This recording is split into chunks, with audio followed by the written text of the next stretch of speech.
ஜனநாயகனின் தீவிர ரசிகரான சமூக ஆர்வலர் அன்னை வி.ஜி. சரவணன் அவர்கள் கடந்த 5 ஆண்டுகளுக்கு மேலாக ஸ்ரீவைகுண்ட தொகுதி மற்றும் அதன் சுற்று வட்டார பகுதிகளில் உள்ள ஆதரவற்ற ஏழை எளியவர்களுக்கு இல்லம் தேடி இரவு உணவு திட்டத்தை ஏற்படுத்தி உணவு வழங்கி வருகிறார்.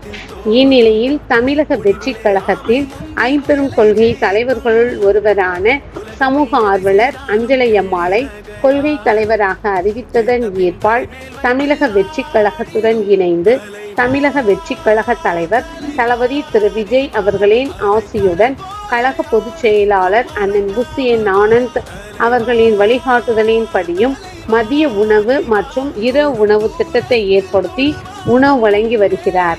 15/2/2026 அன்று ஸ்ரீவைகுண்டம், கோட்டைக்காடு, உண்டியலூர், ஏரல், கீழமங்கலக்குறிச்சி, சிறுதொண்டநல்லூர் ஆகிய பகுதிகளில் உள்ள ஆதரவற்ற ஏழை எளியவர்களுக்கு மதிய உணவும், அண்ணாநகர், கொட்டாரக்குறிச்சி, ஆறுமுகமங்கலம், அரசன்குளம், மாரமங்கலம், இடையர்காடு, தளவாய்புரம், சம்படி, சம்படி காலனி, மேலச்சம்படி மற்றும் அதன் சுற்று வட்டார பகுதிகளில் உள்ள ஆதரவற்ற ஏழை எளியவர்களுக்கு இரவு உணவும் தமிழக வெற்றி கழகம் தூத்துக்குடி மேற்கு மாவட்டம் ஜனநாயகனின் தீவிர ரசிகரான சமூக ஆர்வலர் அன்னை வி.ஜி. சரவணன் அவர்களின் சார்பில் அன்று 218 நபர்களுக்கு உணவு வழங்கப்பட்டது.